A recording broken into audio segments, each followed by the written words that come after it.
안녕하세요. 저는 나이 60에 딸 하나 있는 엄마입니다.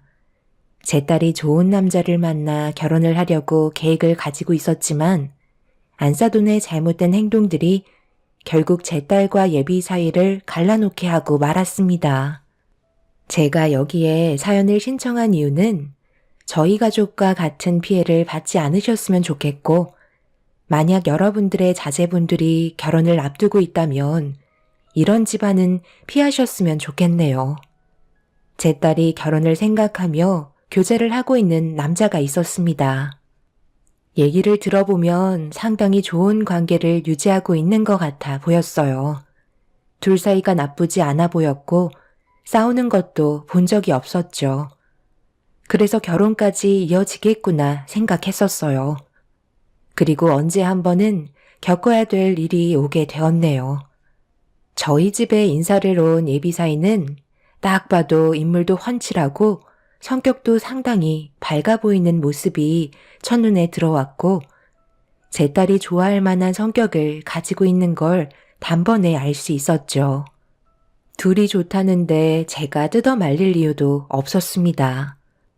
예비사위는 같은 직종업에 종사하고 있고 둘 다 능력이 좋은 편이라 남들에게 인정을 받고 있었죠.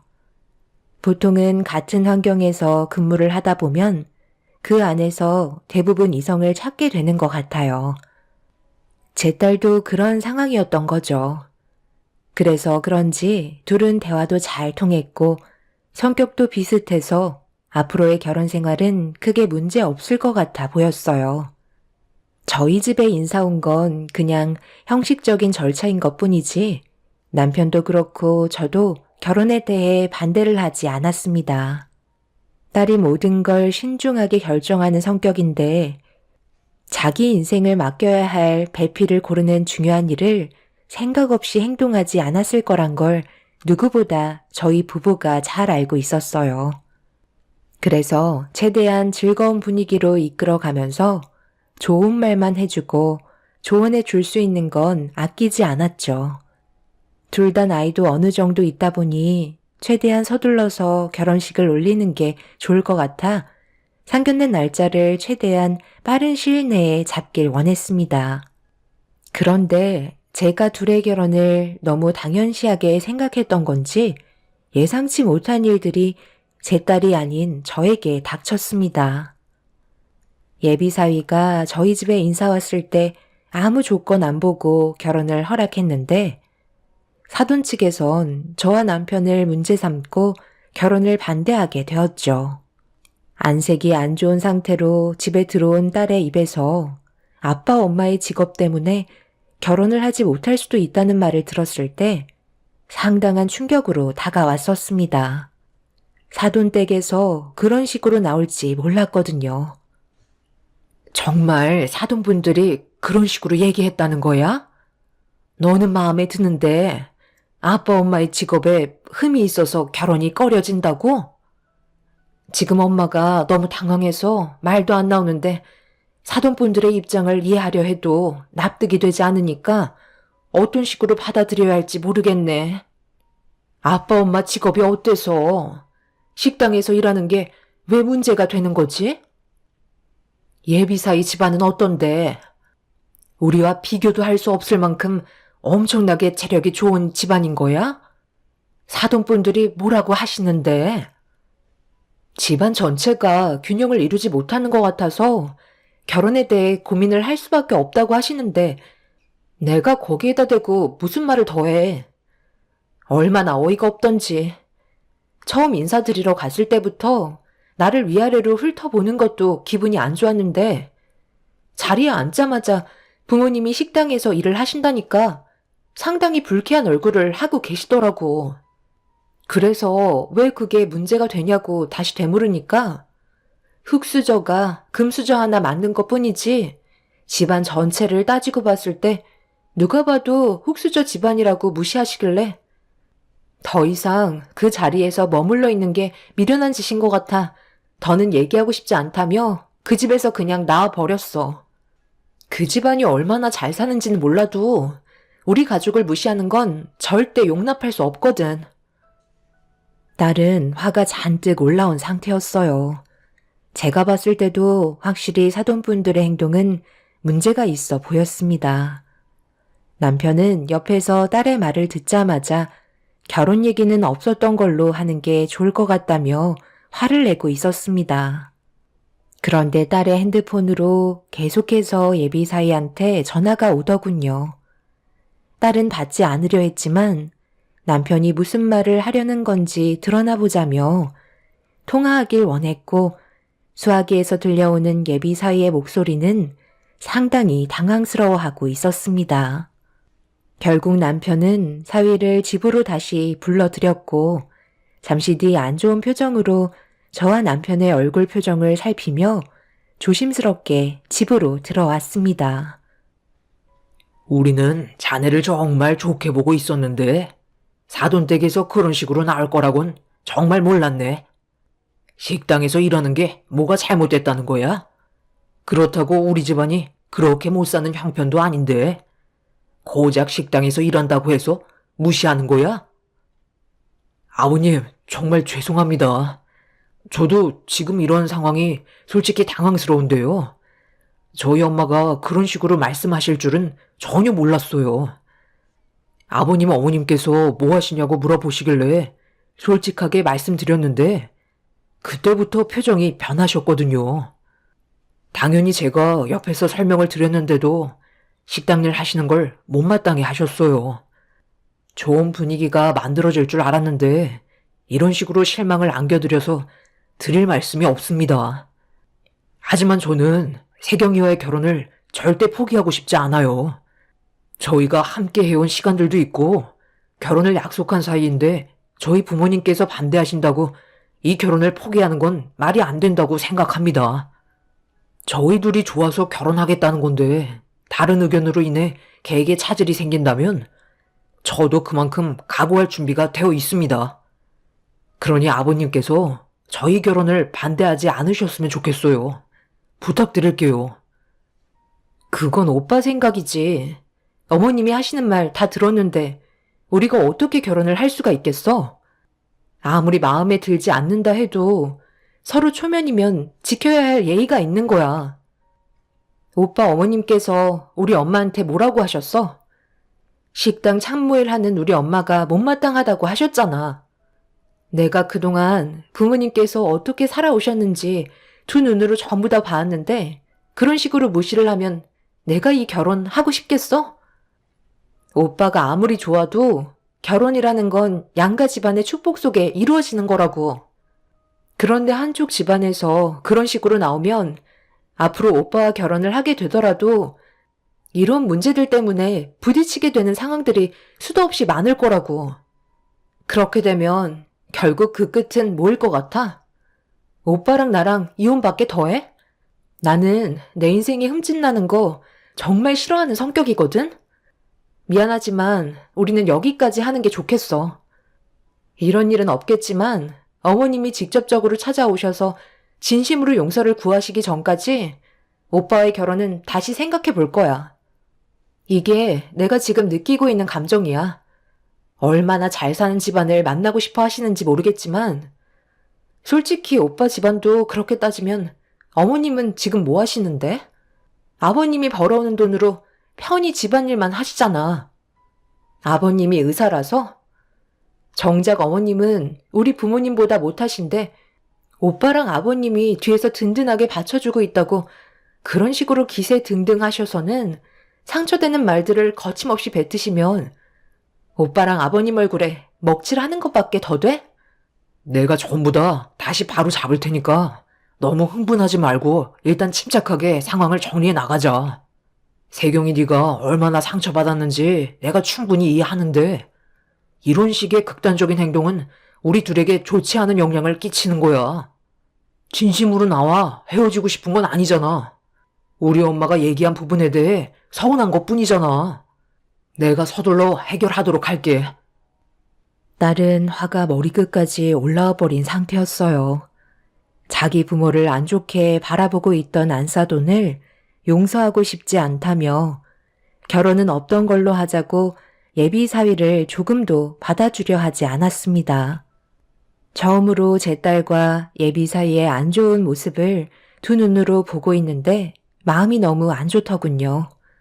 사위는 아무것도 얻지 못한 채 욕만 한 바가지 얻어먹고 집으로 돌아간 뒤 저는 흥분을 가라앉히지 못하는 딸에게 조심스럽게 물어봤어요.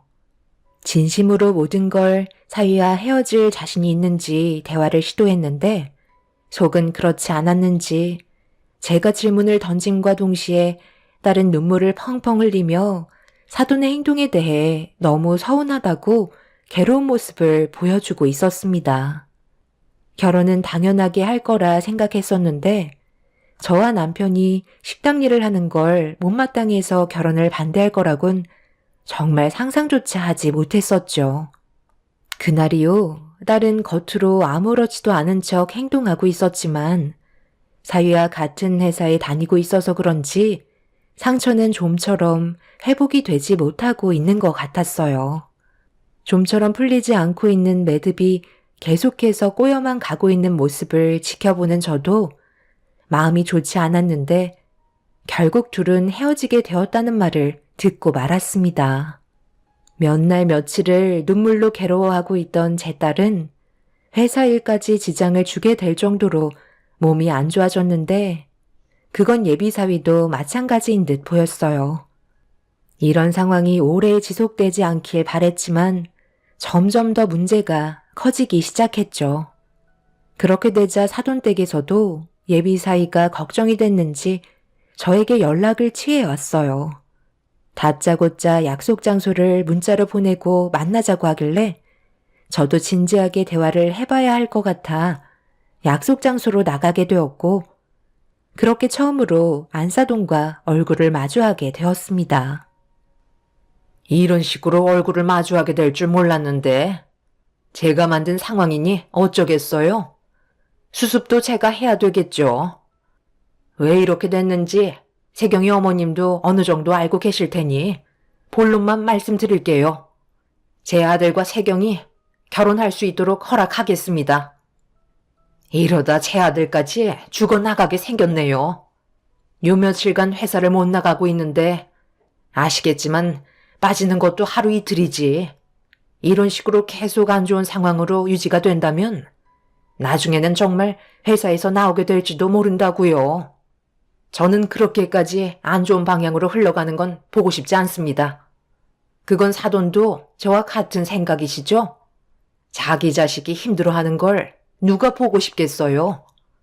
금융회사가 장난도 아니고 둘 다 정말 힘들게 들어간 회사인데 제가 사돈 식당 일을 못마땅해 한다고 결혼을 반대하면 둘 중 하나는 결국 퇴사를 하게 될 거 아니에요. 저는 그게 제 아들이 될까봐 매일 불안에 떨며 살고 있네요. 그러니 결혼 허락하겠습니다. 지금 둘이 헤어진 상태라는데 사부인께서 따님 잘 설득해서 다시 제 아들과 이어질 수 있게 연결 부탁드릴게요.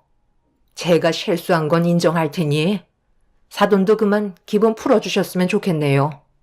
그렇게 해주실 거라 믿겠습니다.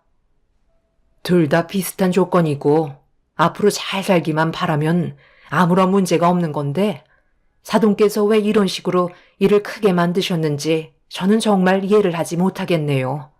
제 딸 연봉 1억입니다. 사위도 1억이 넘는다는 걸 아는데 그럼 앞으로 살아가는데 전혀 문제가 없지 않나요?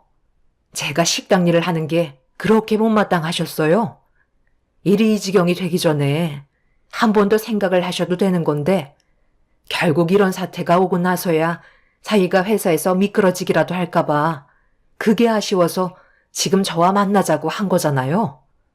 그런데 저를 보며 말씀하신 태도가 제 딸을 어쩔 수 없이 받아주는 거니 군말 하지 말고 받아들이라는 말처럼 들리네요.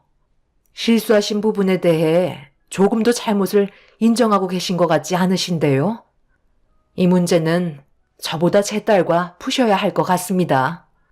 누구보다 상처를 많이 받아서 헤어지자는 말까지 나온 마당에 저와 해결 본다고 달라지는 건 전혀 없으세요. 제 딸에게 사돈께서 먼저 손 내미시는 건 자존심이 허락하지 않으신 건가요? 저를 어떻게 생각하시는지 그건 중요하지 않아요. 제 딸의 마음에 상처를 낸 부분에 대해 먼저 어루만져 주시는 게 우선일 것 같습니다. 원하시는 걸 얻으시려면 당연히 그만큼 많은 부분들에 대해 내려놓아야 할 때가 있는 겁니다. 저는 할 말 끝났으니 일어나 보겠습니다. 안사돈은 상당히 불쾌하다는 얼굴로 저를 바라보며 아무 말도 하지 않고 있었습니다. 더 이상의 대화를 이어나가봤자 똑같은 말만 반복될 것 같아 먼저 자리에서 일어나 집으로 돌아왔네요. 저희가 잘못한 부분이 있었던 것도 아닌데 굳이 아쉬운 소리 할 필요는 없다고 생각했었어요. 그리고 며칠 뒤 아쉬운 사람이 우물을 판다고 사돈이 제 딸과 약속을 잡게 되었고 결국 진심으로 사과를 하신 뒤 결혼까지 허락한다는 말로 마무리를 짓게 되었죠. 그렇게 제 딸과 예비 사이의 관계도 다시 예전처럼 돌아왔고 예정대로 상견례 날짜를 잡게 되었습니다. 그런데 사람의 본성은 쉽게 바뀌지 않더군요. 상견례가 별거 있나요? 그냥 서로 얼굴 보고 인사하고 좋은 말 주고받으면서 시간 때우다가 돌아가면 되는 거죠. 이왕 모두가 한자리에 모인 만큼 이거 하나만 확실하게 짚고 넘어가고 싶네요. 결혼이 애들 장난도 아니고 그만큼 신중해야 되는 거라 저도 사돈어른의 집안을 안 볼 수 없었습니다. 그 정도는 누구나 똑같다고 생각합니다.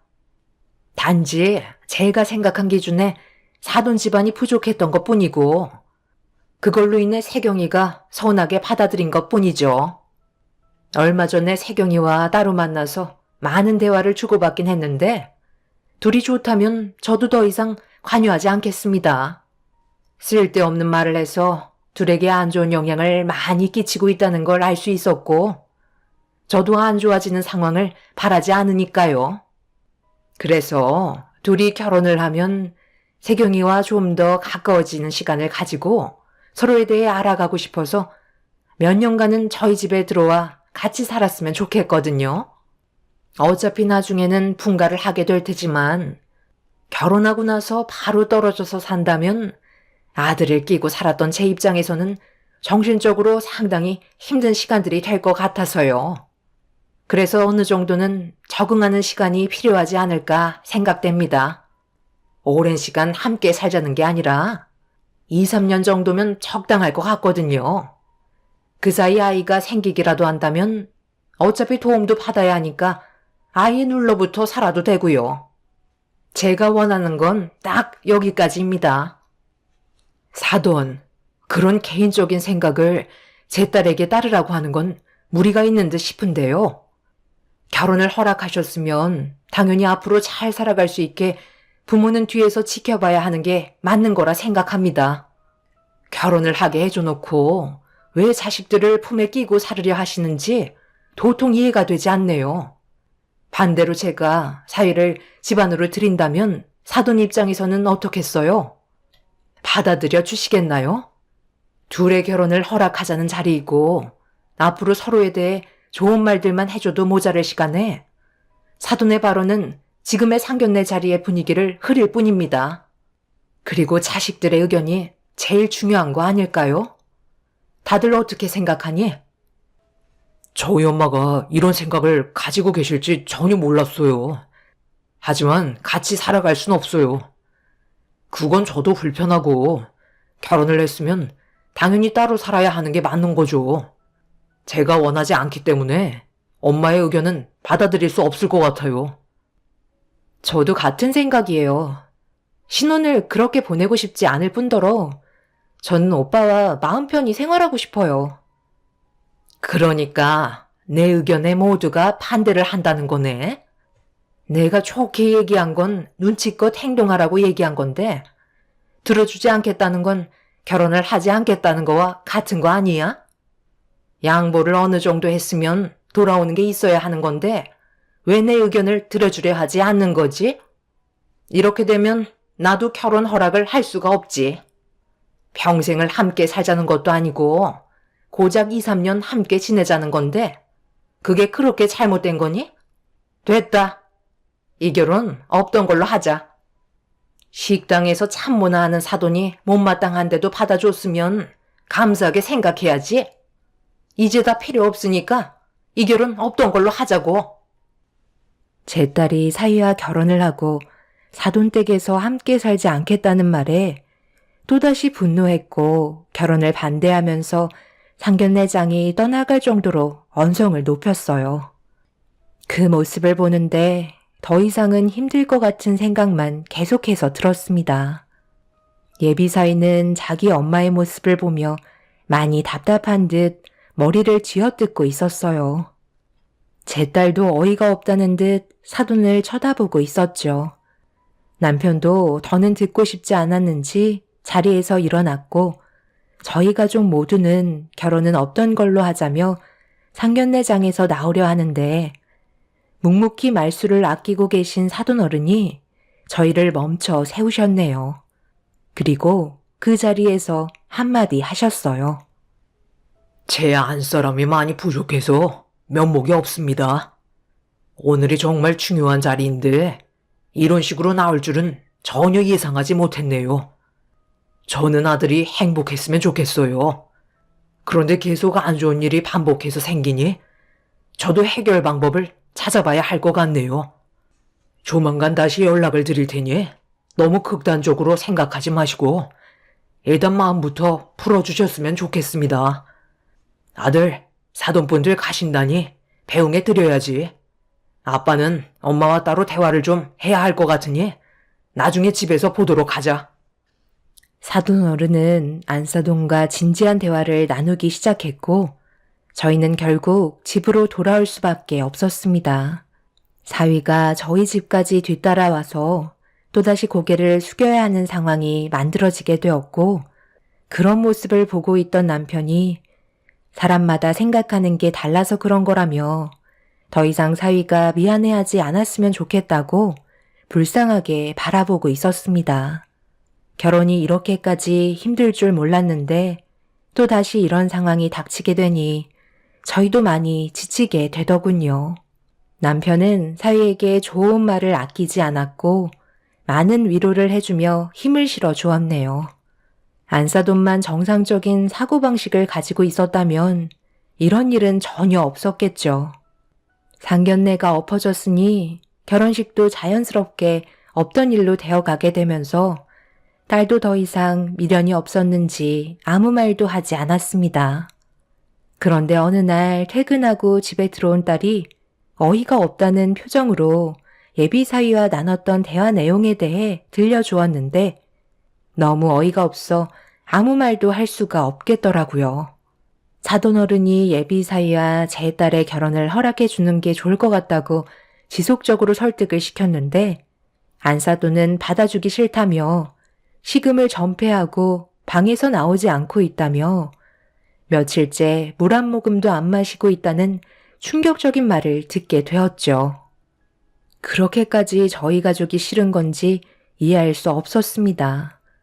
그런데 사돈 어른도 사람인지라 참는데 한계를 느끼셨고 혼자서 고집을 부리는 안사돈을 집 밖으로 내쫓아 버렸다는 소식을 딸을 통해서 접할 수 있었어요. 사위는 이런 안 좋은 집안 분위기 속에 제 딸과 결혼을 해야 되는 게 맞는 거냐고 고민을 털어놓게 되었던 건데 사돈의 행동이 질려버린 딸은 결혼은 없던 일로 하자며 더는 관계 발전을 하지 않기로 했다고 확실하게 마음을 정리한 걸 보여주었습니다. 이런 상황들을 전부 다 알려준 딸은 두 번의 경험 끝에 단단해졌는지 빨리 회복해서 정상적인 생활이 가능했지만 예비사위는 그렇지 못했는지 현실을 받아들이길 힘들어하고 있었어요. 그리고 그런 모습을 계속해서 지켜보고 계시던 사돈 어른께서 그동안 안사돈의 여러 가지 행동들에 대해 많이 질려하셨는지 사돈 어른 몰래 투자를 하다가 사기까지 당했던 이력들도 참아왔었는데 아들 결혼까지 망치려는 행동들에 참지 못해 폭발하셨고 더는 같이 살기 힘들다며 이혼까지 생각하고 있다는 소식을 듣게 되었습니다. 제 딸은 이미 끝냈고 더 이상 관여할 문제가 아니라 신경 쓰지 않고 있었는데 사돈분들께서 이 문제로 의견 차이가 심해졌고 서로 주고받은 상처가 깊어졌는지 결국 서류에 도장까지 찍었다는 걸 들을 수 있었어요. 한 사람의 행동이 엄청난 파장을 불러일으킨 것도 모자라 가정까지 무너뜨리게 만들었다는 게 너무 큰 충격이었죠. 그런데 상황이 급격하게 안 좋아지자 안사돈이 제 딸의 회사에 찾아가 난리를 피우게 되면서 경찰서에 있다는 말에 급하게 딸이 있는 곳으로 향하게 되었어요. 딸은 머리가 산발이 되어서는 눈물을 흘리고 있었고 안사돈은 제 딸을 가만두지 않겠다며 경찰서가 떠나갈 정도로 난리를 치고 있었습니다. 제가 그 모습을 보자마자 눈이 뒤집혀서 달려들었네요. 그렇게 한바탕 난리가 난 이후 저희는 사이가 보였던 행동들이 있어서 마지막으로 합의를 한 다음 사돈댁과 관계를 정리하게 되었습니다. 사돈 어른은 안사돈과 이혼을 했으니 언제나 길은 열려 있다며 시간을 두고 천천히 생각하라고 했지만 저희 가족은 너무 크게 되어서 더는 엮이고 싶지 않았어요. 그날 이후 사이는 다른 회사로 옮기게 되었고 1년이라는 시간이 훌쩍 지나가 버렸죠. 저희 가족은 정상적인 생활을 하면서 다시 자리를 잡고 생활하고 있는데 어느 날 깜짝 놀랄 만한 일이 눈앞에 펼쳐지고 말았습니다. 꽤 큰 회사에 저희 부부가 입찰에 성공을 해서 구내식당의 운영권을 계약하게 되었고 인원 충당을 위해 주방에서 일하실 분들을 모집하고 있었는데 제 앞에 안사돈이 쭈뼛거리며 가까이 다가오고 있었어요. 영양사님, 이번에 주방에서 일하시겠다고 면접을 오신 분이세요. 주방 일이 서툴다고 하시는데 열심히 일하겠다고 하셔서 일단 모셔왔거든요. 면접 보시고 결과는 나중에 따로 알려주시면 될 것 같습니다. 그럼 대화 나누세요. 아니, 어떻게 사돈이 여기에서 일을 하고 계신 거죠? 여긴 회사 내에 있는 구내식당인데 일반 동네 식당 아니었어요? 그것보다 그쪽이 어떻게 이런 구차한 곳에 면접을 다 보러 오신 거죠? 이혼하셨다는 소식은 들었는데요. 그래도 그동안 가지고 계셨던 재산이 꽤 많으셨을 텐데 무슨 문제가 생기신 건가요? 주방 일을 하시겠다고 면접까지 보러 다니시는 줄은 정말 몰랐네요. 주방 일도 안 해보셨을 텐데 웬만하면 다른 일을 알아보시지 그러세요. 저는 받아줄 생각이 없네요. 한 번만 부탁드릴게요. 저 다시 제자리로 돌아가고 싶어요.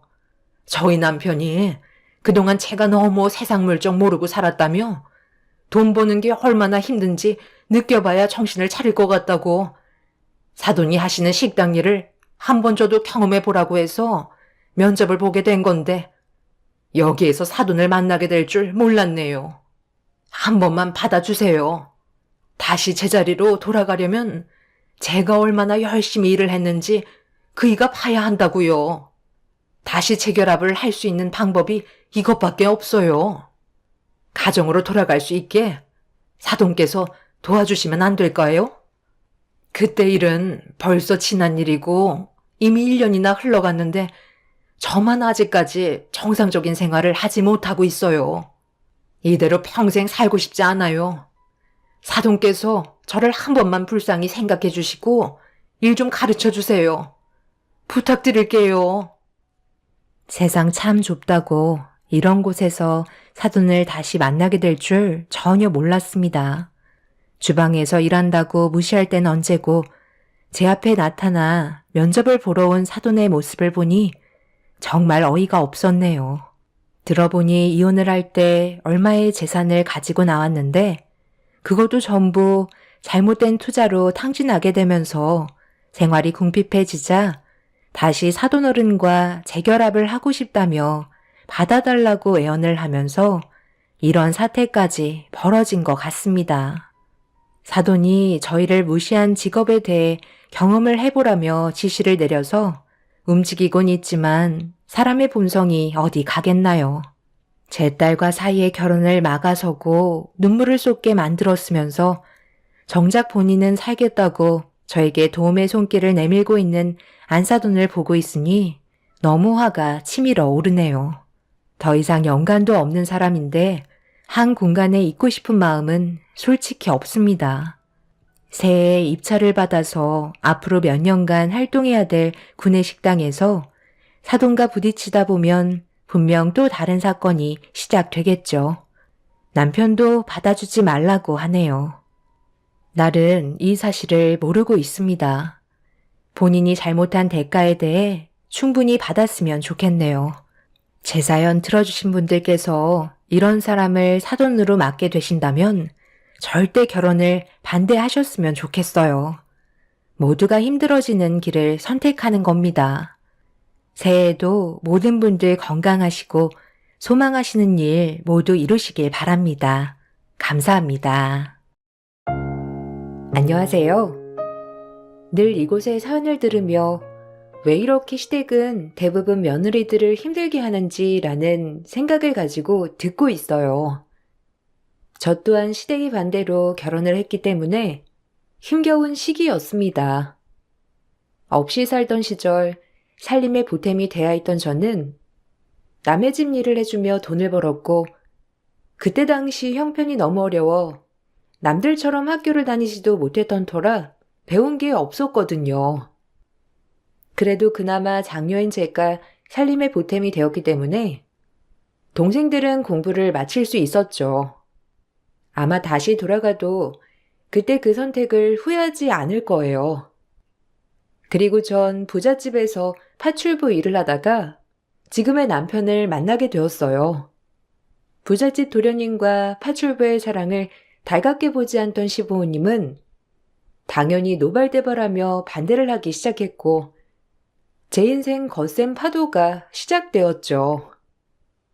하다 어디 여자가 없어서 저런 걸 며느리라고 데려와? 내가 널 가르치려고 얼마나 있었는데 고작 결혼하고 싶다는 애가 지금 우리 집 일이나 하는 파출부란 말이야? 절대 안 되니까 그런 줄 알아라. 부모 자식 간의 인연을 끊던지 쟤랑 결혼을 하던지 둘 중 하나만 선택해. 내 눈에 흙이 들어와도 저 파출부랑은 결혼 절대 안 되니까 그런 줄 알아. 저 여자애 이 집에 파출부를 들이는 게 아니었는데 내가 진짜 못 살아. 어떻게 저런 애랑 눈이 맞을 거라고 상상이나 했겠어? 여자 보는 눈이 그렇게 없었어야 원. 내가 너 그러라고 공부시킨 줄 아냐? 절대 안 돼. 네 엄마 말대로 해. 그렇게 계속 네 마음대로 했다간 이 집에서 영원히 없는 존재가 될 줄 알아. 우리가 널 키운 보답은 해야 할 거 아니야? 제 인생이에요. 부모님이 당연히 절 위해 희생하신 건 맞지만 결혼까지 관여하실 일은 아니라고 생각합니다. 어머, 엄마, 얘 말하는 거 들었어? 진짜 눈이 돌아도 단단히 돌았네. 저 여우가 얼마나 홀려놓은 거야, 얘를? 하나뿐인 아들, 엄마 아빠가 너한테 얼마나 기대를 거셨는데 이런 식으로 뒤통수를 칠 수 있어? 너 진짜 대단하구나? 모든 시댁 식구가 반대했지만 남편의 마음은 변하지 않았고 헤어지기를 수차례. 나 없이 살 수 없다는 남편의 말에 재결합을 하였어요. 그리고 저희는 부모님 없는 결혼식을 올리게 되었고 저희 부모님만 참석한 반쪽짜리 결혼이었죠. 남편에게 참 미안한 마음이 들었는데 모든 걸 버리고 절 선택해 주었기에 더더욱 제가 잘해야겠다고 생각했어요. 우리 집이 여유가 있었다면 아마 그쪽 집에서 널 반대하는 일은 없었을 텐데 부모 잘못 만나 네가 고생이다. 아니야, 그 집에서 나 반대하는 거 당연하지. 그 집 파출부로 일했었는데 얼마나 속상하시겠어. 결혼해서 잘해드려야지. 그래, 저렇게 훌륭하고 멀끔한 이 신랑을 만나게 된 것도 다 성렬이 부모님 덕분이야. 그러니까 아무리 너한테 뭐라고 하신다 하더라도 다 겸허히 받아들이고 순종해야 해. 언젠가 네 진가를 알아주실 거야. 조금만 더 노력하고 힘내. 아무것도 도움이 되지 못한 친정 부모님들은 그저 시댁 어른들께 죄송한 마음을 가지고 있었어요. 그리고 부잣집 도련님인 남편은 시댁 식구들과의 절연으로 인해 아무런 지원을 받지 못하게 되었고, 저희는 제가 모아둔 돈으로 작은 신접살림을 시작하였답니다. 반대하는 결혼이었지만 행복했고, 돈은 없었지만 어린 나이 사랑으로 극복이 가능하다고 생각했어요. 그리고 둘이라면 뭐든 못할 게 없다고 생각했습니다. 그렇게 하루 이틀 지내다 보니 어느덧 남편도 적응해 나가는 듯 하였어요. 첫 신혼집인데 이렇게 단칸방에서 지내게 해서 미안하네. 조금만 기다려줘. 내가 부모님 설득해서 꼭 행복하게 해줄게. 고마워. 그렇게 말해줘서. 언젠가 우리 진심을 알아주시겠지. 나 정말 당신네 부모님한테 예쁨 받는 며느리가 될 거야. 엄마랑 아빠가 말만 그렇게 하시지 마음이 많이 약한 분들이셔. 그러니까 네가 조금만 이해해줘. 곧 돌아서실 거야. 결혼을 하고 잘 사는 모습을 보여드리면 언젠가 인정해 주실 줄 알았습니다. 하지만 더욱더 시댁은 분노하였고, 저에게 입에 담지 못할 막말을 하는 것이 일상이었어요.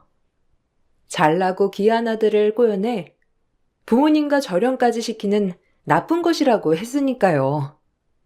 저도 이제야 자식을 낳아보니 그 부모님들 마음이 어땠을지 상상은 가지만, 그때 당시 들었던 욕들은 세월이 많이 지나도 잊혀지지 않았답니다. 누군가의 마음에 이렇게 비수를 꽂는다는 게 참 쉬운 일이 아닐 거란 생각도 들면서 그저 대단했어요. 너 정말 대단하다. 우리 집에서 일하는 가정부 주제에 어떻게 도련님을 꼬셔? 너 우리 집 재산 보고 그런 거지?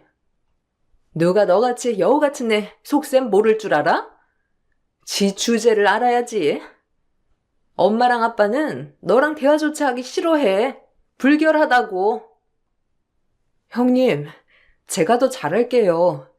부디 좋게 봐주세요. 이왕 결혼해서 가족으로 살고 있는데 너무 그렇게만 보지 마시고 좋게 봐주세요. 욕심이 많은 거 아니니? 내 동생이 너한테 뭐가 씌어서 넘어갔지만 분명 후회할 날이 있을 거다. 그러니까 지금을 즐겨. 아마 너란에 질리면 우리 성유리는 다시 집으로 돌아올걸? 그러니까 지금 네가 모든 걸 가졌다고 생각하지 마. 내 말 알아들었니?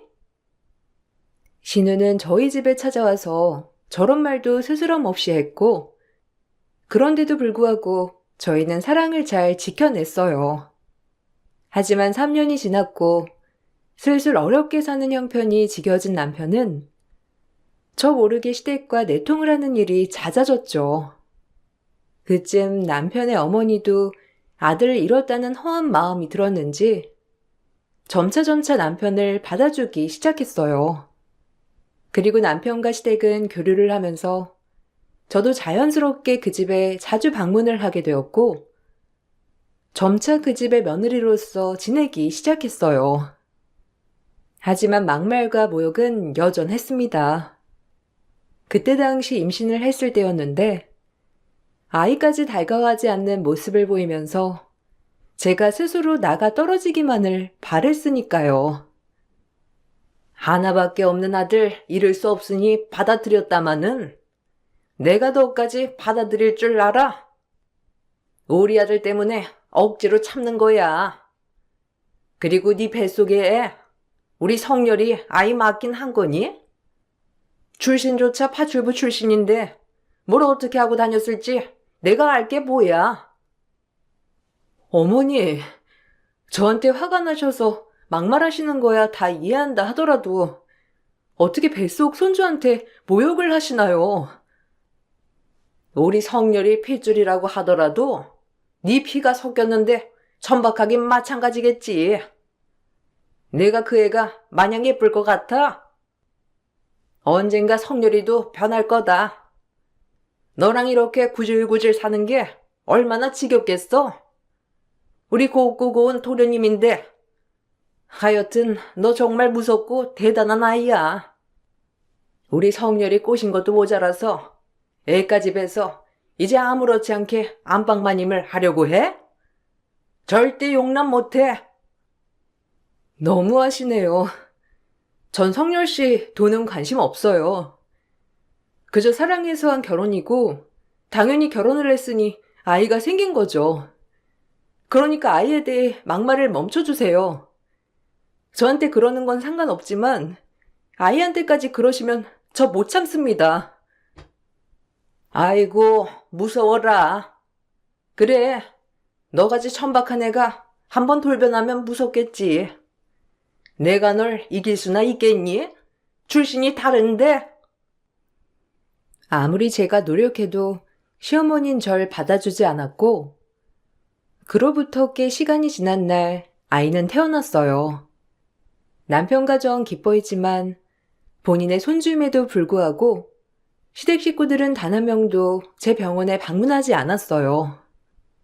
축복받아야 할 아이가 태어나자마자 외면받았다는 사실에 얼마나 속이 상해 울었는지, 그리고 다짐했어요. 우리 아이를 정말 행복하고 밝게 키워낼 거라고 말이에요. 쟨 뭐하러 데려왔냐? 성렬이 너만 오지? 보기 싫은 애가 2명이나 있네. 아주 호까지 딸려가지고 이젠 꼴 보기 싫어. 그러니까. 아니 생긴 것도 완전 옳게 판박이잖아. 어쩜 성렬이 닮은 구석이 하나도 없어? 진짜 성렬이 딸 맞는 거야? 딸은 아빠 닮는다던데. 성렬이 얼굴이 하나도 없으니까 의심스럽네. 천박한 출신 혹시 알아? 내 말이 맞지, 엄마? 아유, 꼴 보기 싫어 진짜. 저 식물유전자 어디 가겠냐고. 뭐가 좋다고 애까지 만들었는지 진짜 어이가 없다. 이제 말귀를 다 알아들을 나이였던 딸 아이에게 항상 만날 때마다 큰 상처를 주는 시어머니와 시누이였어요. 시아버지는 말만 안 했을 뿐이지 제 딸아이를 단 한 번도 안아주지도 말을 붙여주지도 않았답니다. 하지만 남편은 반대하는 결혼을 한 것이 가장 큰 불효라고 생각했는지 저와 딸아이를 보호해주지 않았어요. 그저 시댁 눈치를 보는 날이 허다했었고 처음 결혼을 강행할 때 그 강단은 다 어디로 갔는지 한없이 작아진 남편이었답니다. 그런 남편에게 실망을 많이 하게 되었어요. 당신은 진짜 너무한다. 나는 그렇다 치고 우리 연희가 그렇게 모욕을 당하는데도 가만히 있어? 진짜 아빠 맞아? 그럼 어떡하라고. 이미 부모님 마음에 대못 박았는데 여자 때문에 또 정신 못 차리고 부모한테 대들까? 내가 꼭 그래야겠냐? 그래, 당신은 늘 이런 식이지. 나만 안 만났다면 부잣집 도련님으로 평생 부모님 마음에 대못 박을 일 없이 살았을 텐데. 나 하나 때문에 이렇게 된 거야. 그렇지? 결혼하기 전에 내 눈에 눈물 빼는 일 없도록 한다면서 사람이 어떻게 이렇게 변해? 그만하자. 너랑 이렇게 입씨름 하는 것도 힘들어. 그래도 연희가 본인들 손주인데 뭐 나 몰라라 하시겠어? 그냥 참아. 저보고 무작정 참으라고 하는 남편이었고 지내는 동안 참 고달팠지만 그저 딸아이랑 남편만 보고 버텼습니다. 하지만 어느 날 시어머니 생신 때 시누이의 반지가 없어지는 사건이 발생하였고 그 반지를 가져간 게 제 딸이라고 모욕을 주더군요. 네가 가져갔지? 바른 대로 말해. 너밖에 누가 있냐고. 분명 여기 방에 기웃거리는 사람 너밖에 더 있어? 얼른 바른 대로 말해. 저 아니라니깐요. 엄마, 나 진짜 아닌데. 자꾸 고모가 내가 가져갔대. 전 그 방에 들어간 적도 없어요. 진짜예요. 아우, 기가 막혀. 식물유전자 어디 가나 했더니 아주 천박한 거 지엠이 쏙 빼닮았네. 어디 할 짓이 없어서 도둑질을 해? 너 오늘 한번 맞아야겠구나. 할머니랑 고모가 얼마나 무서운 사람인지 아주 본때를 보여줘야겠어. 이리 안 와, 이 도둑아. 아니라니깐요. 정말 억울해요. 어렸을 때부터 내 거 아니면 안 만진다는 게 내 몸에 뿌리가 박혔는데 왜 그러겠어요? 다들 그만 못하세요? 아니래잖아요. 증거 있어요? 아니, 물증 있냐고요? 어떻게 손녀딸을 도둑으로 모실 수가 있어요? 너 닮았으니 뭘 못하겠어? 네가 내 아들 훔친 것처럼 네 딸이 우리 딸 보석 훔쳤을지 누가 아냐고? 그 유전자 어디 가겠니? 진짜 너무하네요. 다신 이 집에 올 일 없을 겁니다. 당신들 그렇게 살지 마세요.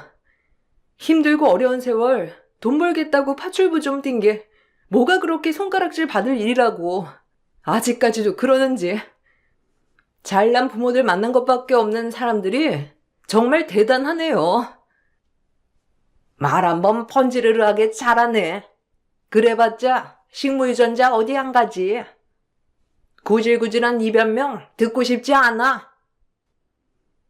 전 딸아이를 데리고 그 집을 나오게 되었고 서로 껴안고 엉엉 울게 되었어요. 그리고 다짐했습니다. 다시 저 집과 상종하지 않겠다고 말이에요. 남편은 그 일이 있고 나서 저에게 정말로 딸아이가 보석을 훔친 게 아니냐며 똑같이 막말을 하였죠. 시댁 식구들의 말에도 큰 상처를 받았지만 애아빠인 사람이 그런 식으로 얘기를 하니 마음에 비수가 꽂히듯 더욱더 마음이 아팠어요. 너까지 단단히 미쳤구나. 이혼해. 나도 너 같은 사람이랑 도저히 못 살겠다. 어떻게 아빠가 돼가지고 딸을 그렇게 몰라? 아니, 엄마랑 누나가 자꾸 그러니까 그렇지. 나도 연희가 안 그랬다는 거 알아. 그렇지만 분명 누나가 본 것처럼 말하니까 혼란스럽잖아. 진짜 아니래? 괜히 연희가 무서워서 아무 말 안 하는 거 아니야? 혹시 모르니까 의심할 만한 거지. 전 남편의 뺨을 내리쳤고 남편은 그제야 본인의 잘못을 알았는지 그날 저와 딸아이에게 큰 사죄를 하였답니다. 그때 당시 마음만 해도 무조건 남편과 이혼을 해야겠다는 생각밖에 없었어요. 딸아이에게 상처를 주고 싶진 않았거든요. 너 같은 놈을 믿고 지금까지 산 나 자신이 원망스럽다. 그냥 이혼해. 니네 엄마 바람대로 우리가 빠져주면 되겠네. 아, 미안하다. 내가 지금 무슨 말을 한 건지 실언했어. 내 머리가 헷가다 어떻게 됐었나 봐. 정말 미안해. 넌 니네 엄마 꼭두각시잖아. 어차피 안 변해. 그냥 헤어지자. 그럼 니네 엄마도 기쁠 거고 너도 너네 부모 마음에 대못 안 박아서 좋을 거 아냐. 상부상조인데 왜 그래? 이제야 헤어지자고 하니까 좋아서 그러니? 너란 남자 진짜 비겁해. 내가 너랑 연이 없이 어떻게 살아? 그냥 우리 부모님한테 워낙 불효를 저질렀다고 생각하니까 잘하려는 마음에 그런 거야. 진짜 미안해. 다신 안 그럴게. 첫 번째도 너랑 연이, 두 번째도 너랑 연이만을 생각할게. 너무 미안하다. 내가 미쳤었나 봐. 아직까지 생각나는 거 보면 정말 그때 당시 남편은 최악이었던 것 같아요. 그리고 저와 제 딸아이가 시댁 방문을 일절하지 않는 시간이 꽤나 많이 지났고 그 지나온 시간들에 단 한 번의 후회는 없었습니다. 딸아이도 상처를 털어버렸는지 잘 지냈고, 그리고 딸아이를 공부시키려고 남편과 열심히 돈을 벌었어요. 시댁의 도움은 절대 받고 싶지 않았기 때문에 독하게 달려왔어요. 그냥 엄마랑 아빠한테 얘기하면 생활비도 다 입금해 줄 텐데 꼭 이렇게까지 해야 돼? 가족이잖아. 뭐 어때? 아니, 절대 싫어. 당신 부모님 돈 한 푼도 받고 싶지 않고 내 힘으로 키울 거야. 나중에 무슨 소리 들으려고 내가 도움을 받아. 엄마 말은 저렇게 해도 본인 핏줄이니까 도와주고 싶어 하실 수도 있는데 그냥 마음만 풀고 다시 잘 지내보자. 어머님, 아버님, 절대 변하실 분들 아니야. 그렇게 부모님들 못 놓겠으면 이혼해. 그럼 깔끔하니까. 나 혼자 잘 키울 수 있어. 나를 비난하고 욕하는 건 다 참을 수 있지만 그분들 우리 연희 도둑으로 모신 분들이야. 나 절대 그 도움 받고 싶지 않아. 남편은 이혼만은 피하고 싶었는지 본인이 그때부터 잘하더라고요. 그리고 저와 딸아이는 일절 시댁 방문을 하지 않았습니다. 남편도 제가 눈치를 준 건 아니었지만 본인도 왔다 갔다 하기가 좀 그랬는지 명절에만 가끔씩 방문을 하는 정도였어요.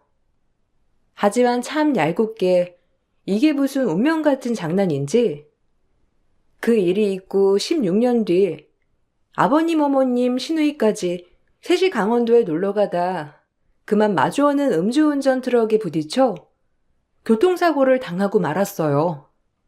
불행 중 다행히 대처가 빨랐고 단체로 중경상 입은 온 가족은 병원으로 실려가게 되었답니다. 그리고 그곳에서 저희 시댁 식구들이 입이 벌어지는 일이 발생하고 말았죠. 어떻게 이렇게 보내요? 저 기억하시죠? 연희예요. 시기 좋은 건지 안 좋은 건지 제가 세 분 골절 수술하게 됐거든요. 아니, 네가 어떻게? 성률이 별말 없던데? 그럼 네가 의사란 말이야? 아니, 그 파출부의 딸이 의사가 된 거야? 우리 집 씨를 받아서 그런가? 너 아주 잘 컸구나. 네가 니네 엄마 핏줄만 있으면 어떻게 의사가 됐겠어? 다 우리 덕이지. 여기가 어디라고 파출부 거려요. 말씀 가려하세요. 나머지 한쪽 다리도 골절되고 싶지 않으면 제가 수술 들어갈 건데 싫으시면 다른 병원으로 옮기셔도 상관없어요. 전 해도 그만 안 해도 그만이니까. 여기 레지던트가 동의서 가져올 테니 수술 동의서에 사인부터 하시고 다친 부위가 세 분 다 심하지가 않으셔서 한 분씩 순차적으로 수술 들어갈 겁니다. 그런 줄 아세요. 시댁 세 식구 병실에 딸애가 집도의로 들어가게 되자 시댁 식구들은 이게 무슨 일인지 싶어 입을 다물지 못했답니다. 내가 전직 파출부라며 만날 때마다 내 딸까지 싸잡아 개무시하던 시댁이었는데 이렇게 반전의 결과를 맞이하게 된 것이죠. 시부모님 두 분은 어리둥절한지 동의서에 사인을 했고 뒤이어 시누이도 사인을 하게 되었어요. 그리고 그렇게 식모유전자라고 무시하던 제 딸에게 수술을 받게 되었답니다. 정형외과 교수였던 제 딸에게 수술을 잘 받게 된 시댁 식구들은 갑자기 태세 전환을 하며 말을 가려서 하더라고요. 이 얼마나 한심한 일인지 지금 생각해도 몸이 떨릴 정도로 어처구니가 없었어요. 우리 하나밖에 없는 소녀딸이 수술을 해주다니. 내가 소녀딸을 정말 잘 두었어. 네가 김씨 집안은 분명하구나. 그러게나 말이야. 우리 손녀 아니었으면 이렇게 뚝딱뚝딱 수술할 수 있었겠어? 알아보니 이 병원에서 잘한다고 소문이 났더니만. 다른 환자들 얘기하는 거 들었다. 네가 정형외과 에이스라며? 너한테 수술하려면 대기가 많다고 하던데. 어머, 그래요? 역시 우리 핏줄이라니까. 너무 자랑스럽다, 연희야. 난 네가 크게 될 줄 알았어. 정말 뿌듯해. 도둑으로 볼 땐 언제고. 이제 와서 크게 될 줄 알았다니. 태세전환이 무슨 부침개 뒤집듯 빠르네요. 저한테 할머니, 할아버지는 안 계시니까 그냥 손녀딸 없다고 생각하세요. 어차피 지금까지도 없다고 생각하며 사셨잖아요. 뭐 문제될 건 없죠? 이 선생, 여기 환자분들 잘 체크하고 무슨 일 있으면 콜해. 내일 아침 회진 때 다시 뵐게요. 의사와 환자 그 이상 그 이하도 아니었음 하네요. 어머, 너 웃긴다. 의사 됐다고 지금 목에 힘주는 거니? 네가 어떻게 의사가 됐는데? 내 동생이 번 돈으로 공부한 거 아니니? 이게 어디 싹수 없이 할머니 할아버지한테 따박따박? 의사 됐다고 지금 자랑하는 거야 뭐야? 얼른 죄송하다고 말 못해? 저기요, 아줌마. 저한테 할머니 할아버지가 어디 있어요? 그리고 당신 이 병원에서 쫓겨나고 싶지 않으면 말 가려 해. 평생을 우리 엄마 무시하면서 잘 살았지 당신들?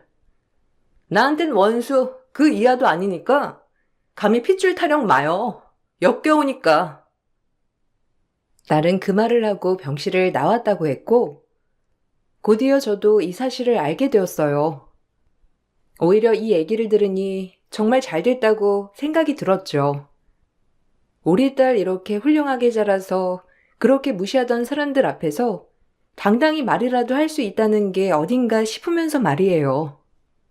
그 일이 있고 시댁 식구들은 퇴원을 했고 퇴원하는 날도 딸아이 대신 다른 의사가 퇴원 지시를 내렸기에 딸아이를 볼 수도 없었다고 해요. 시부모님은 이 사실을 남편에게 얘기하며 그래도 하나밖에 없는 핏줄인데 만나야 하지 않겠냐고 멍멍이 소리를 했고 남편 또한 제 딸아이와 본인 부모님을 만날 시기를 보며 자리를 마련했습니다. 내가 왜 만나? 나한텐 할머니, 할아버지가 어딨다고. 나 아직도 기억나. 그날 도둑으로 몰면서 비아냥거렸던 거. 근데 이제야 손녀라고? 왜? 의사 되니까 본인들 핏줄이래? 아빠만 아니었으면 그 집 핏줄도 도려내고 싶어. 그 자리에 안 나가. 너 이놈. 그래도 너네 할머니 할아버지인데 이제 연료하셔서 얼마나 사실지 모르는 양반들인데 네가 좀 이해해라. 당신 미쳤어? 또 시작이니? 너네 가족 감싸기병? 한동안 잠잠하다 했다. 나도 못 잊어. 너네 부모가 나 업신여긴 거. 그것도 모자라 손녀까지 도둑 취급하는 마당에 이제 와서 무슨 손녀라고. 한 번만 더 입 벌리면 이혼 도장 찍을 준비해. 또다시 이혼 얘기에 남편은 아무 말도 못했고 딸아이와 전 어이가 없었습니다. 딸아이를 만날 자리를 만들어주지 않자 시부모님은 처음으로 딸아이를 만나러 저희 집에 찾아왔고 16년 만에 전 그 얼굴들을 마주하고 말았어요. 많이 연로해지신 건 맞지만 그래도 그 심술과 욕심은 어디 안 가더라고요. 얼굴에 심술보와 욕심이 그득그득한 게 세월이 다 드러났어요. 너 딸 잘 키웠더라. 그래도 너 안 닮아서 의사까지 되고 너도 알다시피 우리 성렬이 핏줄 연이 그거 하나인데 이제라도 우리랑 교류해야 하지 않겠니? 김씨 집안의 유일한 자손인데 네가 마음 좀 돌려서 우리 좀 보게 해줘. 네 말은 잘 듣잖니? 웃기네요. 뻔뻔한 것도 여전하시고요. 이제 와서 당신 아들 호람이 만들고 싶지 않으면 돌아가세요. 한 번만 더 무리하게 찾아오면 손요금 오고 당신 아들 호랍이 되는 겁니다. 저 2번 말 안 해요. 제가 저리 본인 가족밖에 모르는 인간이랑 왜 이제껏 살았냐면요. 우리 딸 나중에 한부모 가정이라고 손가락질 받지 말라고 참은 거거든요. 근데 이제 연희도 다 컸겠다. 절 이해해 주겠죠. 당신들한테 그동안 받은 무시도 난 견딜 수 있었지만 내 자식 그렇게 모욕하는 거 보자마자 다신 상종하지 않겠다고 결심했어요. 식물 유전자 받은 우리 연희 뭘 하든 신경 쓰지 마시고 돌아가세요. 그리고 원래 그랬던 것처럼 따님이랑 오붓하게 새 식구 행복하게 사시면 돼요. 어차피 당신의 딸도 시집 못 가고 아직 그대로라면서요. 우리가 미안했다. 너 마음속 원한 아직까지 깊은 거 다 이해해. 그래도 그땐 우리가 얼마나 화가 나면 그랬겠니? 이해한다니까요. 저한테 화가 나고 쏟아붓고 싶은 마음이었던 거 다 이해해요. 근데 내 딸한테 그런 걸 못 참는다는 거고요. 당신들이 먼저 외면한 손녀니까 더 이상 찾지 마시고 그냥 살던 대로 사세요. 이제 와서 좋은 할아버지, 할머니 코스프레 그만하시고. 따박따박 말을 하자 어머님과 아버님은 할 말을 잃으신 듯 보였어요. 그리고 제 악다구니에 놀랐는지 자리를 뜨셨답니다. 그리고 남편 또한 그날 이후부터 아예 본인 부모 얘기를 꺼내지 않았어요. 참 웃기게도 정말 이혼만은 하기 싫구나 하는 생각이 들면서 애잔하기도 하지만 그래도 그때 가장 큰 상처를 준 것도 남편이 분명했기에 아직도 가끔 제 화풀이 대상이 되기도 한답니다. 그리고 딸아이는 집안도 좋고 직업도 좋은 사이를 데려와 결혼을 하였어요. 본인과 같은 의사 남편이었고, 그리고 정말 인연인지 악연인지 제 딸아이가 데려온 사인의 집안과 저희 시댁과 잘 아는 집안이기도 하더라고요. 시부모가 결혼식에 참석하지 않는 걸 이상하게 여긴 사인의 집안이었고, 결국 모든 걸 얘기하게 되었어요. 그리고 제 모든 얘기를 들은 사돈들은 다 이해를 한다면서 그동안 어떻게 버텼고 딸아이를 잘 키워줘서 고맙다고 말을 하더라고요. 저희 어머님께 가끔 그 집 할머니 얘기를 들었는데 아유, 그런 분이신지 몰랐어요. 어머, 고생하셨겠어요. 시집살이도 아니고 그냥 인격 모독이네. 그 시절 먹고 살기 힘들어서 일하는 게 얼마나 대단한 건데. 아유, 우리 연희도 마음 많이 다쳤겠네. 사돈, 걱정 마세요. 제가 우리 연희한테 신달처럼 잘해줄 거예요. 그러니까 너무 걱정 마시고 시집 보내셔도 돼요. 아유, 감사합니다. 부족한 게 많아요. 사돈 어른이 잘 가르쳐 주시고 예쁘게 봐주시면 그저 엄마로서 감사할 마음이죠. 딸이 복이 있으려고 하는지 사돈분들이 정말 좋으신 분들이고 실제로도 집안 자체가 굉장히 따뜻하고 고상하다고 소문이 난 집안이었어요. 그런 집에 딸아이를 보낸다는 생각에 안심이 들면서 한편으론 고마운 생각도 같이 들었답니다. 이 소식을 들은 시댁 식구들은 제 딸아이의 결혼식에 오고 싶어 난리가 났었지만 그것 또한 제가 차단했기에 올 수가 없었죠. 내가 그 집안 그 할머니랑 얼마나 잘 아는 사이인데 우리 소녀딸 결혼식에 안 간다고 하면 노인대학에 무슨 이상한 소리를 할 거야. 안 그래? 내가 가야지. 안 그러면 그 할머니가 이상한 소문 낸다니까.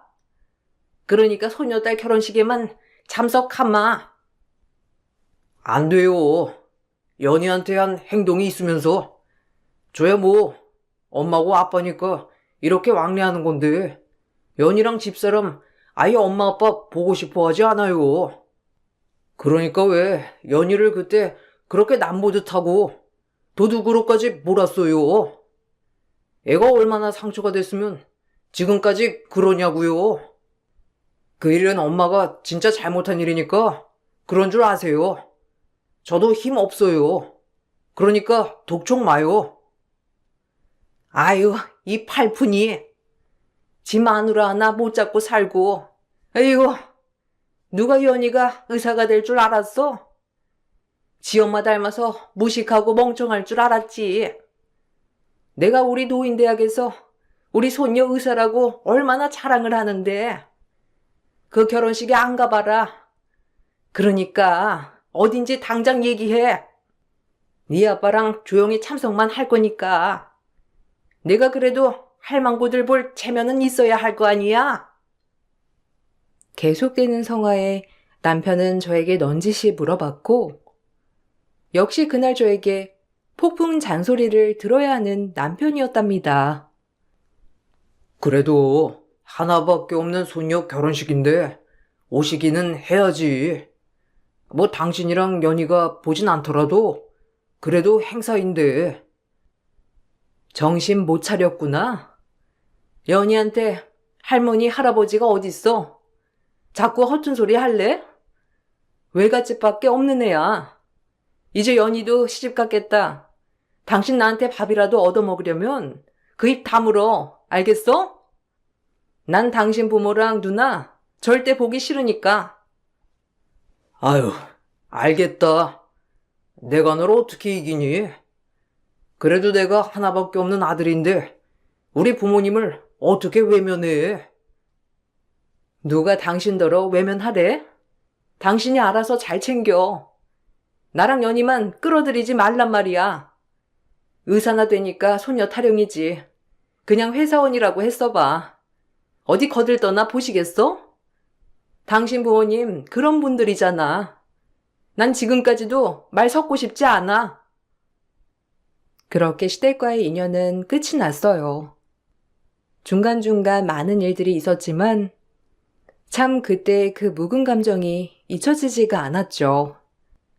남편도 제 눈치 보느라 많은 얘긴 하지 못하지만 듣기론 시부모님은 갑작스럽게 본인들의 핏줄이 엄청 애틋하신지 매일 보고 싶다고 노래를 부른다고 합니다. 저희 딸이 의사가 되지 않았다면 과연 그렇게 보고 싶어 했을까요? 라는 의구심이 들더라고요. 그리고 딸아이의 결혼식이 끝이 났고 결국 사돈 할머니께서 노인대학에 어쩌고저쩌고 소문을 내는 바람에 시어머니는 그 이후 노인대학에 안 나간다고 합니다. 남편이 본인 엄마가 안쓰럽다며 얘기를 하는데 전 웃음이 나와서 혼났네요. 어찌나 속보이는 결말이던지 그리고 딸아이인 제 밑에서 훌륭하게 성장해 준 것 같아 늘 고마운 마음이 있어요. 물론 성장기 시절 겪지 말아야 할 것들을 제가 엄마이기 때문에 겪어서 아직까지도 그때를 생각하면 마음이 많이 아리고도 아픈 제 딸이기도 하고요. 제가 조금만 더 잘난 사람이었다면 딸아이인 누구보다 친가 쪽에서 사랑을 받았겠죠. 할머니, 할아버지가 매일 엄마 무시했잖아. 그 집 가면 사실 그런 것만 기억난다? 쩔쩔매는 엄마랑 고함치는 할머니, 그리고 고모. 또 나한테도 지 엄마 닮았다고 저리 뒤로 가서 앉아있으라고 하는 할머니. 아직도 너무 생생해. 몇 번 안겨 끝나도 이렇게 마음이 아프고 슬픈데 엄마는 결혼하고 그 시절 어떻게 버텼어? 진짜 엄마한테 너무 고마워. 그래도 엄마 덕분에 내가 이렇게 잘할 수 있었던 거잖아. 가끔 엄마한테 핀잔 먹는 아빠도 불쌍하긴 한데 그 시절 우리를 보호해주지 않은 아빠를 생각하면 지금 이렇게 핀잔 먹는 건 당연하다 싶기도 하고. 여하튼 엄마 너무 고마워. 네가 이렇게 말해주니 엄마가 인생을 잘못 살지 않은 것 같아서 너무 기쁘다. 내가 더 고마워, 연희야. 한참이나 부족한 엄마 밑에서 이렇게 훌륭하게 자라줘서. 사실 너 혼자 큰 거나 다름없지. 공부도 열심히 혼자 하고 엄마가 해준 게 없는데 이렇게 남부럽지 않게 성장해줘서 그게 더 고마울 따름이야. 엄마한테 너무 소중한 우리 딸 사랑한다. 한 번은 딸아이가 이렇게 말을 해주는데 어찌나 눈물이 나는 걸 참았는지. 남편과 결혼을 하고 후회하지 않는 건 지금의 딸아이가 있기 때문이고 남편에게 고맙기도 미안하기도 하지만 가끔 과거를 생각하면 미운 마음이 올라오기도 하더라고요. 이러면서 사는 게 부부겠죠. 때로는 투닥투닥, 때로는 서로를 안쓰러워하면서 말이에요. 전 남들처럼 포용력이 넓지 못해서 아직까지 시부모님들이 안쓰럽거나 용서해드리고 싶은 마음은 전혀 없어요. 그냥 지금처럼 이렇게 서로 남보듯이 지냈으면 하는 바람이랍니다. 이제 원망도 미움도 없이 그냥 이렇게 모른 채 하면서 사는 게 오히려 저에게 도움이 되는 것 같거든요. 이 글을 쓰는데 창밖에 눈이 오네요. 올겨울 따뜻이 보내시길 바라면서 이만 글을 마칠게요. 감사합니다.